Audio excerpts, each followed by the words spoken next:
Hi,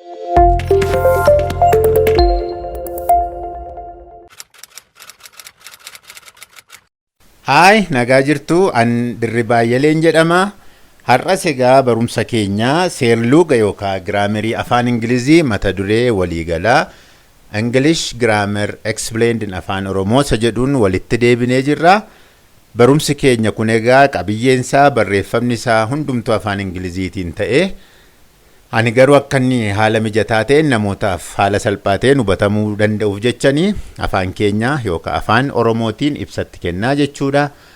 Namoonni yeroo jalqabaatiif har'a barumsa kana dhageessan yoo jiraattaniif tarii YouTube irraa YouTube chaanaalii maqaan isaa Dirree Afaanii Tube isa jedhuun yoo barbaaddaniif argachuu dandeessu jechuudha. Barumsa hangammaatti ani barsiise.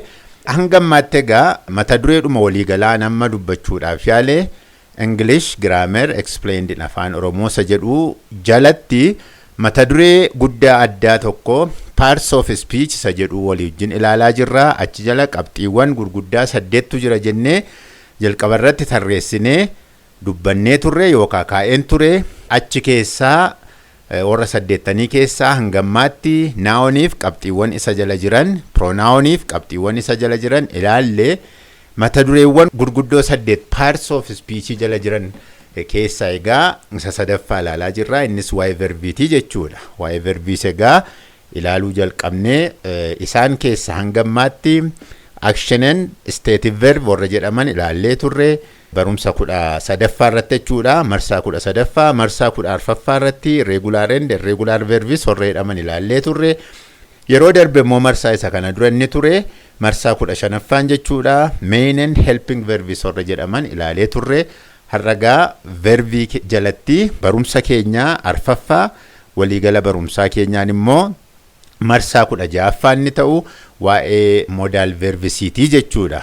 Modal verbs jechuun eenyu fa'i warri modal verb jedhamanii waamaman hojiin isaanii immoo maa'inni akkamitti dhimma itti ba'amaa isa jedhu walii wajjin ilaallaa jechuudha.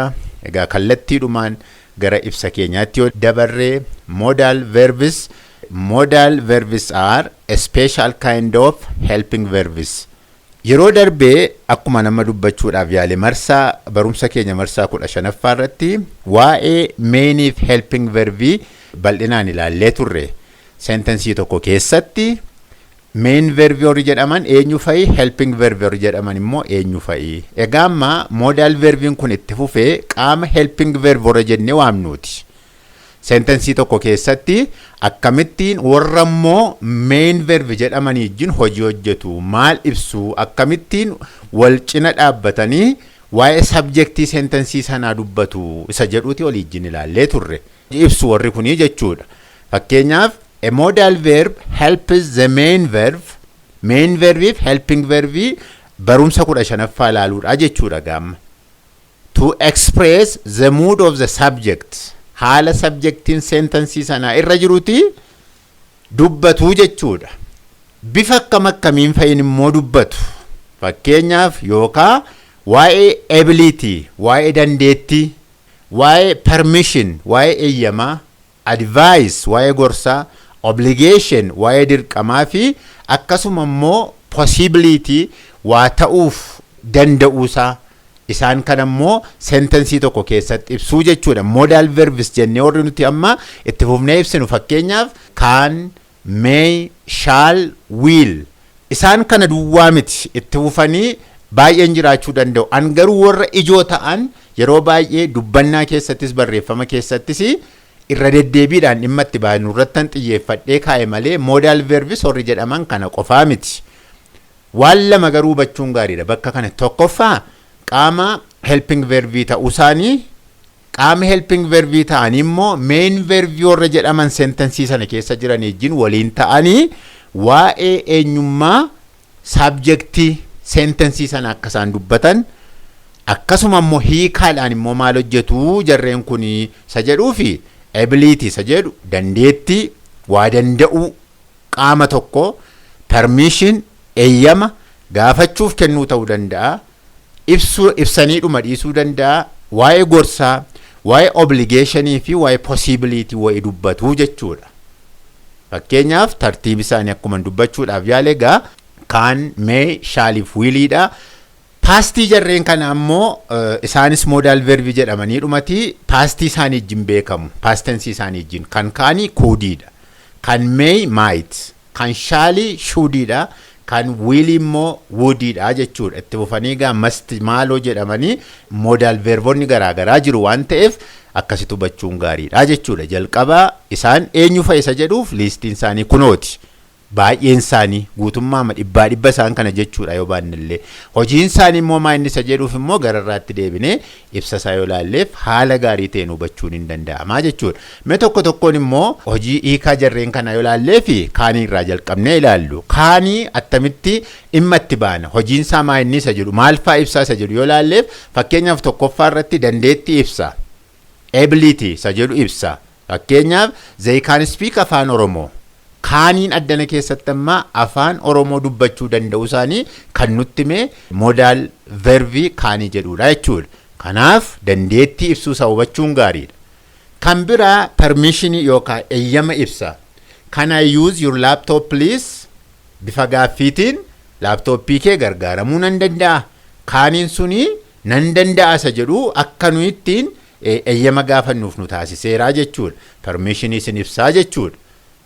Possibility danda'amuu wayi tokkos fakkeenyaaf smoking can cause cancer. Xuuxuun dhibee kaanserii uumuu danda'a.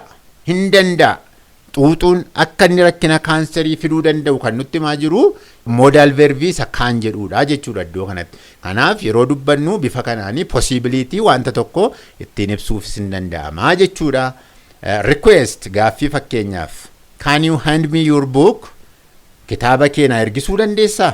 Naa kennuu dandeessaa jennee bifa gaaffiitiinis waa gaafachuu dandeenya jechuudha. Kaaniin jedhu kun modal verbiin kun amma akka inni gaaffii ta'ee jalqabarra seenee ittiin waa danda'amuusaa nu ergisuu danda'uusaa ittiin gaafannuuf nu taasiseera jechuudha. Kanaaf dandeettiin ibsaa, permissioniin ibsaa, possibility'n ibsaa, requestiisin ibsaa jechuudha. Hiikaa kanarraa darbe gara biraas dubbachuu akka inni danda'u garuu dagachuun nurra hin jiraatu. Paastii kaanii kuudii immoo yoo ilaalleef modal verbiin kuud jedhu immoo keessaa inni kuud jedhu immoo maal fa'aa dubbata fakkeenyaaf ability innis dandeettii ta'ee kan isa kanaa immoo gaggoo maqaa isaati paastiidha waan ta'eef bifa paastiinis wanta dubbatu qaba. I could play an accordion when I was a child. Yeroon xiqqoo ture an accordion taphachuu nan danda'an ture. I could play. Paastiidha waan ta'eef kuudiin play inni jedhu kuni guutummaa hima sanaa yoo ilaalleef miirri isaa miira waan darbeeti ergaan isaa ergaa waan darbeeti waan ta'eef kuudiin kuni dandeettii bifa waan darbeen ibsuu danda'a jechuudha. Permission ammoo polite dhiyaannaa polite tokkoofis amma could we have tea now? Nama hiriyaa keenya tokko ta'uu danda'a. Yookaan immoo mana shaayii dhannee gaaffii gaafachuu dandeenya. Amma shaayii dhuguu dandeenya nan danda'a yookaan dandeenya jedhanii politely nama gaafachuufis could we have tea now jennee dhimma itti ba'uu dandeenya. Waan biraafis akkasuma polite haa ta'u malee tiidhaafis nyaataafis suuqii dhannees waa bitachuufis bifa kanaan polite goone waanuma amma jiruufis dhimma itti ba'uun hin danda'ama jechuudha. Fakkeenyaaf inni gara biraan possibility wanta darbeef ta'ee waan danda'amuu danda'u tokkoof dhimma itti ba'uu dandeenya. Fakkeenyaaf a lot of accidents could be prevented. Balaa baay'ee isaa to'achuun hin danda'ama ture. Could be prevented. Kuudiin kun amma paastiidha modal verbiin kan kaanii kuudii ta'ee dhufee waa'ee wanta darbee danda'amuusaa immoo wanta ittiin gaafannu bifa kanaan dubbachuu dandeenyaa jechuudha. Request fakkeenyaaf gaaffii could you lend me your pencil? Naa kennuu dandeessa turte jennee bifa kanaanis modal verbii isa could jedhu kana gargaaramnee gaafachuu dandeenyaa jechuudha. Yaadaaf fakkeenyaaf suggestion yaada kennuu wayii I could help you with your homework. Hojii manaa keessa gargaaruu nan danda'an ture. Yaada jechuudha kun. Yookaan immoo hojii manaa keessa gargaaruu nan danda'a. yaada kennuuf jechuudha namicha hojii manaa gargaaruu barbaannuuf tole galatoomii jedhee namichi akka inni isa gargaaruu fi itti kennuu danda'a jechuudha. Conditional of could haala irratti wanta hundaa'e tokkos immoo fakkeenyaaf ibsuu danda'a modal verb inni could jennu kun pastiin kaanii jechuudha. I could visit many places if I had time. Nan danda'an ture jechuus dandeenya jechuudha. I could visit many places. Amma gaa haalichi kan inni hundaa'u otuun qarshii qabaadhe ta'ee nan danda'an turedha. Isumayyuu immoo couldin kun pastii ta'ee bifa kanaan wanta conditionalii ta'e tokko haala irratti hundaa'e tokko ittiin ibsuunis hin danda'amaa jechuudha. Inni itti fufuu may'dha. May. Inni immoo maal fakkeenyaaf possibility. It may rain in the evening. Galgala roobuu danda'a. Tarii roobuu danda'a. Hin roobaa jennee otoo hin ta'in bifa shakkiitiin tarii roobuu danda'a jennee dubbachuu dandeenya. Fedhii weessittiin ibsuun hin danda'ama. May God bless you. Waaqayyo si haa eebbisu yoo jennee fi wiishii yookaan fedhii hawwii qaama tokkoof wayii tokkoof qabnu ittiin ibsuun hin danda'ama. Gaaffii fakkeenyaaf may I have the bill please. Mana nyaataa yookaan waa binnee yookaan waa dhunnee waa nyaannee waa biilii gaafachuuf jennee may I have the bill please jennee ittiin gaafachuun naa kennuu hin dandeessaa jira naa kenni akka jechuu wayiiti. Fidii akka jechuu wayiiti yookaan fida akka jechuu wayiiti. Prayer fakkeenyaaf may you live long.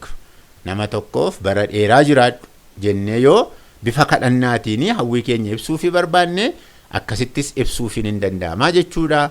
Kan biraan immoo yoo waagaa eeyyama wayii gaafachuu barbaanne seek permission fakkeenyaaf yoo eeyyama gaafanne may I sit here fakkeenyaaf bakka tokko dhannee marcuma namni irra hin jirre yoo ta'e yookaan bakka sana yoo barbaanne as taa'uu nan danda'a.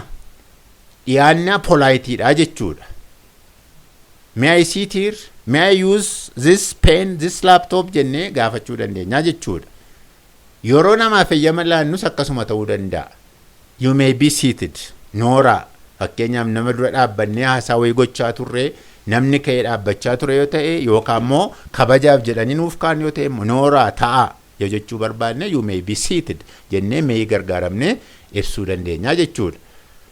Gara paastii meesaa might jedhutti yoo darbine immoo inni immoo akkamittiin hiikaa kenna yookaan akkamittiin dhimma itti ba'uu hin danda'ama maal fa'aa hojjeta jedhu keessaa yoo ilaalle possibility. It might rain tomorrow. Amma waan gara fuula duraatti ta'u keessa gashinees immoo ittiin dubbachuu dandeenya. Bor roobuu danda'a tarii jechuun hin danda'ama jechuudha. Possibility waan gara fuula duraatti ta'us ittiin ibsuun hin danda'ama. Request gaaffii fakkeenyaaf. Might I borrow your pen? Ergifachuu nan danda'a. Ergifachuu nan danda'an ture qubeessaa kee. Jennees ittiin gaaffii gaafachuu hin danda'ama mightidhaanis jechuudha. Suggestion yaada fakkeenyaaf there is a lot of traffic today. Amma traafikii baay'eetu jira har'a daandiin biiziidha daandiin cuccufamaadha jechuu danda'a. So you might want to leave for work early. Kanaaf hojiidhaaf yoo daftee baate wayyaa. You might want to leave. Waanuma amma gara ittaanee ta'uuf adeemu dubbachuuf iyyuu ta'e immoo yaada kennuuf ittiin ibsu yaada kennuudhaanii itti gargaaramuun hin danda'amaa jechuudha. There is a lot of traffic today. Har'a jira. Amma ganama barii ka'e akkas jedhe ta'uu danda'a namni kun. So you might want to leave for work today. Tarii sirra jira. Ganamaan daftee ba'utu sirra jira jedhee yaada kennaa jira jechuudha. Kanaaf modal verbiin might jedhuuni suggestionii kennuun hin danda'ama jechuudha. Permissionii kennuun hin danda'ama. Might I ask you a question? Gaaffisi gaafachuu nan danda'a jechuunis hin danda'ama jechuudha. Conditional. If you study hard, you might pass the exam. Fakkeenyaaf yoo cimsitee qo'attee fi qormaata sana darbuu hin dandeessaa jechuudha.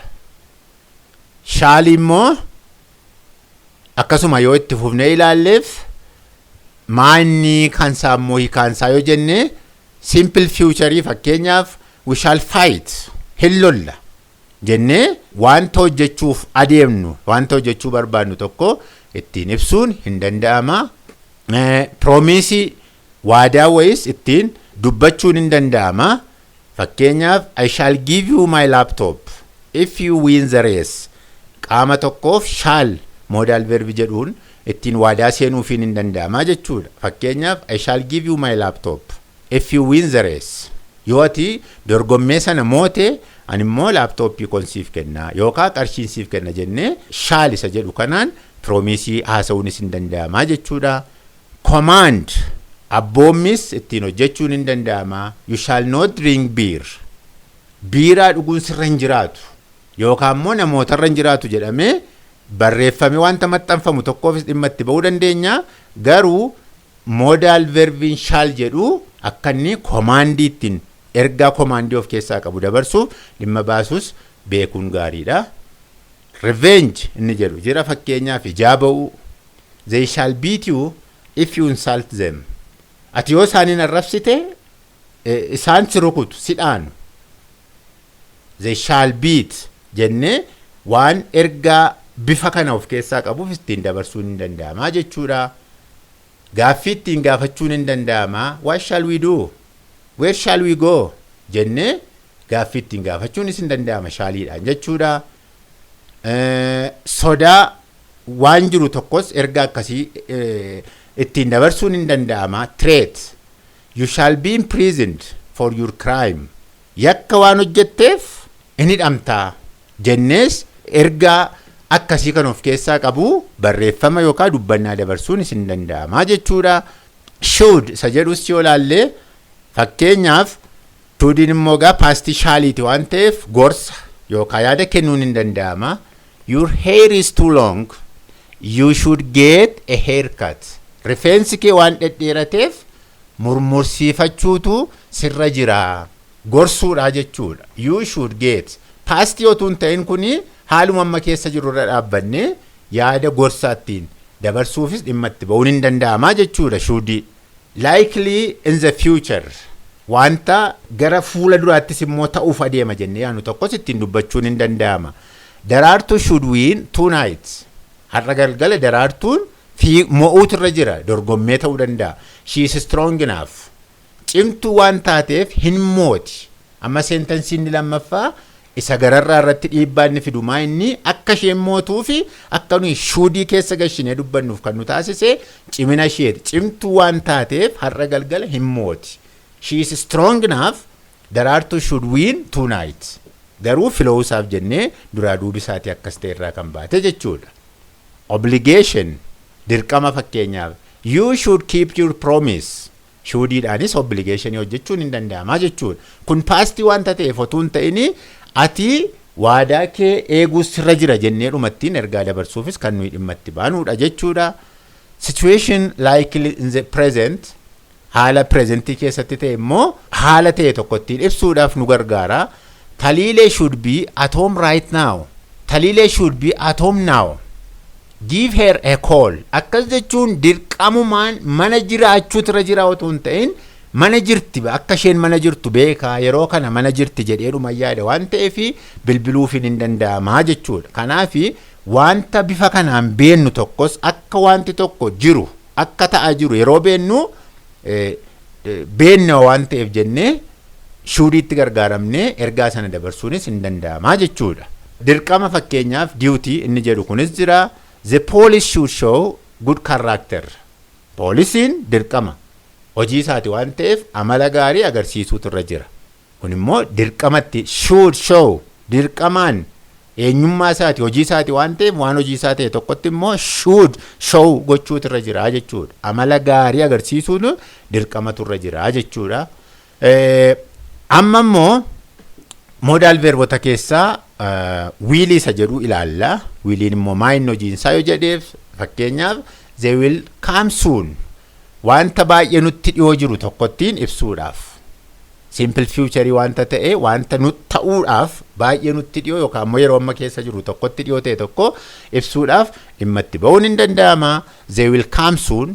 Fakkeenyaaf bifa kanaan dubbachuun hin danda'ama. Gaaffii fakkeenyaaf will you please lend me your book? Gaaffii ittiin gaafachuunis hin danda'ama. Naa kennuu dandeessaa kitaaba kee jennee waanuma ammuma akka nuuf kennuuf malee inni ittaanu murtoo determination we will get distinction in test. Murtoo keenya qormaata sanaatti qabxii gaarii hin finna jedhaniittiin yookaan immoo akkasin goona jedhanii waan murtoof keessaa qabu tokko ergaa dabarsuufis dhimma itti ba'uun hin danda'ama jechuudha. Conditional, if she asks me, I will help her. Gaafachuu ishee irratti hundaa'ee nan gargaara. Yoo isheen na gaafatte nan gargaara. Gargaaruun koo maal irratti hundaa'a? Na gaafachuu ishee irratti jechuudha. Kanaaf haala akkasii kan haala yookaan condition ibsus ittiin ibsuun hin danda'ama jechuudha. Consent, fedhii fakkeenyaaf they will prefer to go there. Isaan achi dhaquu barbaadu, deemuu barbaadu, fedhii isaaniiti jechuudha. Kanaafi barreeffama erga akkasii of keessaa qabus ittiin dabarsuun akka danda'amu hubachuun barbaachisaadha. Offer, dhiyeessii wayii yookaan kennaa presentiis ta'uu danda'a, futureis ta'uu danda'a. I will help you, sin gargaara. Yoom ammas ta'uu danda'a. Wiiliin kun I will help you, turees gara fuula duraattis ta'uu danda'a jechuudha. Presentis futureis ta'uu danda'a wiiliin kun bakka kanatti. Adda ba'ee yeroo inni itti gargaaru hangan kaa'aminitti wiilii qofaa gargaaramne yeroo isaan keenya taanaan presentis futureis ta'uu danda'a jechuudha. Itti fufnee gara paastii wiilii isa ta'ee woodiitti yeroo dabarru immoo akkasuma inni immoo maayin bifa akkamiin dhimma itti baanaa isa jedhu ilaaluu dandeenya. Fakkeenyaaf fedhii desire. I wish you would reach in time. Otuu yeroon geesseetta ta'ee nan jaalladhan tureedha. Amma yeroon hin ga'amne jechuudha. Kun immoo wanta fedhii ta'ee bifa kanaan ergaa dabarsuudha. I wish you would reach in time. Otuu yeroon geesseetta ta'ee nan jaalladhan ture. Refusal, wanta tokko fudhachuu dhiisuu yookaan immoo negativeidha. Paastii ta'ee waan negativii ta'e. He would not help me. Inni nan gargaarre. Nan gargaarre inni yoom yerootti na gargaaruun irra ture yeroo darbee jechuudha. Kanas hin dubbata. Conditional, haala sin ibsa. If I had a car, I would drive around Oromiyaa. Haala akkamii ibsa wanta paastiidha kun immoo otuun konkolaataa qabaadheera ta'e Oromiyaa guutummaa isaa keessan oofan ture akka jechuudha. Hin qabu garuu. Kanaaf waan haala ibsu tokkos bifa kanaan woodii modal verbitti gargaaramne haasa'uun hin danda'ama jechuudha. Polite request, gaaffii polite ta'e tokkos immoo ittiin gaafachuun hin danda'ama. Would you please lend me your laptop? Would you please jenne would you please lend me your laptop yoo jenne gaaffiidha garuu polite ibsaa jechuudha. Naa kennuu dandeessaa, naa ergisuu dandeessaa jenne, naa wajjin naquu dandeessaa, naa wajjin nyaachuu dandeessaa jenne woodiitti gargaaramne politely sittiin gaaffii yookaan request gaafachuun hin danda'ama jechuudha. Egaa barumsi keenya guyyaarraa modal verbii ilaalchisee kan nuti ilaalaa turre kan hangammaatti ture fakkaata. Barumsa kana egaa akkuma kanaan dura irra deddeebi'ee dubbachaa ture yoo jaallattaniittu ta'e social media garaagaraa irratti yeroon gadhiisu like akka gootan, share yoo gootan namoota biraa haa ga'u. Dhaloonni tarii namni inni gargaaru yoo jiraate namoota irra jiran egaa akka inni gargaaraa jiru anumtu namoonni dhimma itti ba'aa jiran natti muuna gaafatu yaada kennu waan ta'eef isaaniin galatoomaa jecha sheerii yoo gootan immoo mee dhalooti barattoonni tarii isaan barbaachisu jiru waan ta'eef isaan bira akka ga'uuf yoo sheerii gootan baay'ee gargaaruu danda'a jedhee yaada. Yeroo yerootti immoo viidiyoon barumsa kanaa akkasiin qaqqabuuf yoo feetan subscribe yoo gootan immoo carraasa gaariidha. Hangammaatti waan hordoftaniif galatooma. Yeroo dhuftu gaa barumsi keenya waa'ee finite and non finite verbs horra jedhaman ta'u hangasitti nagaan tura.